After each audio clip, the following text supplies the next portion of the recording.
For decades, the financial ceiling for top-tier professional athletes was defined by predictable salaries and standard endorsement checks. Today, the world's most recognizable players generate annual income that rivals the valuations of the clubs they play for. In Saudi Arabia, Cristiano Ronaldo signed an extension with Al Nassr through 2027. The agreement is worth more than $235 million per season, and because the earnings are tax-free, he retains a base salary of approximately $240 million in pure annual pay. This follows a career of record-setting deals, including a 4-year contract with Barcelona valued at €555 million. After moving to the US, Messi negotiated a deal with Inter Miami that provides an additional $70 to $80 million annually through complex revenue sharing. Mohamed Salah became the highest-paid player in Liverpool's history by signing a 3-year extension in 2022. Between his club salary and his image rights, his annual earnings reached roughly $24 million. Even at this scale, athletic salaries have a fixed expiration date. To maintain this level of wealth after their playing days, these stars have had to move beyond the traditional paycheck to build lasting corporate structures. The legacy model for athletic wealth relied on passive endorsements. A player would act as a brand ambassador for a sportswear giant, collecting royalties while the company retained total control and ownership of the products. Today's elite athletes are moving away from simply licensing their names. Instead, they are utilizing their leverage to demand direct corporate ownership and structural equity in the businesses they represent.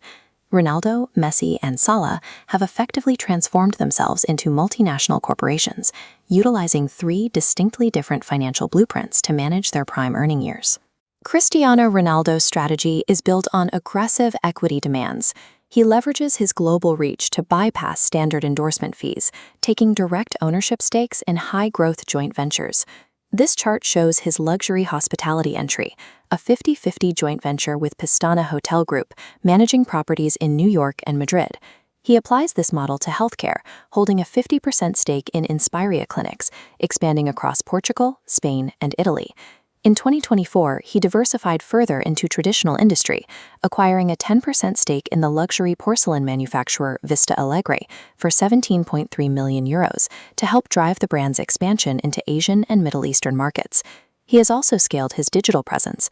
His YouTube channel, Your Cristiano, reached 78 million subscribers in less than 2 years, generating an estimated $10 million in annual revenue through media rights alone. Even his private assets are optimized for cash flow. Ronaldo charters out his Gulfstream private jet to third parties for €3,000 per hour, which has generated over €1 million in revenue in a single year. Ronaldo's empire is a machine of volume and aggressive personal branding, converting his individual likeness into a portfolio of hard equity and diversified income streams. Lionel Messi's strategy focuses on institutional integration. He minimizes operational risk by embedding his wealth into established corporate systems rather than managing individual businesses himself. In 2022, he launched Playtime Sports Tech, a holding company focused on venture capital investments across the sports, tech, and media spaces, backing startups that range from gaming platforms to jersey marketplaces. To manage his 6 luxury MIM hotels, Messi offloads operational risk to corporate experts. In 2025, he handed the daily management of the entire portfolio over to the Spanish hotel giant Melia. This chart shows his Major League Soccer contract structure. It routes revenue-sharing percentages from Apple and Adidas directly to Messi, tying his income to the league's growth.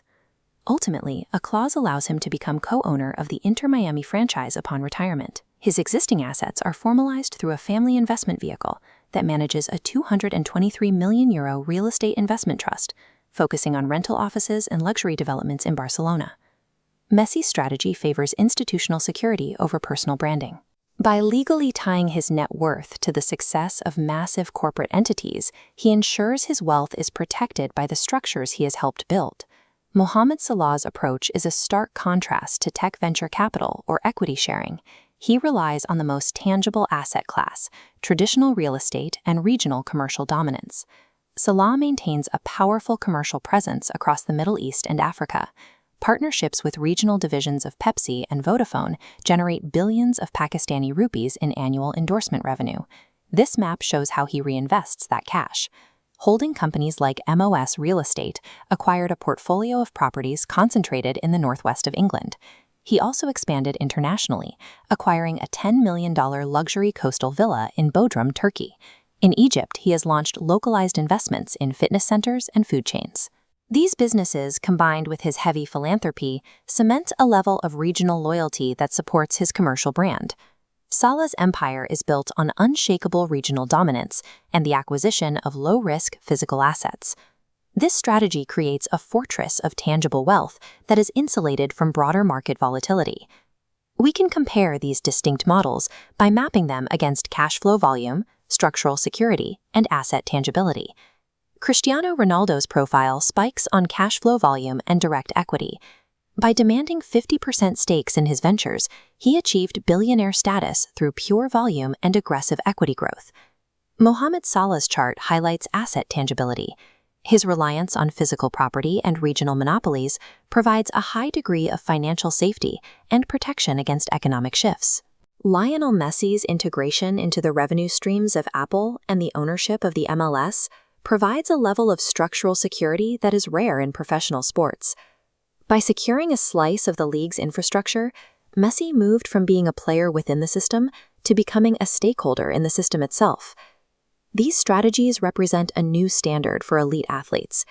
By building diverse holding companies and securing equity, Ronaldo, Messi, and Salah have ensured that their financial peak will continue long after they leave the field.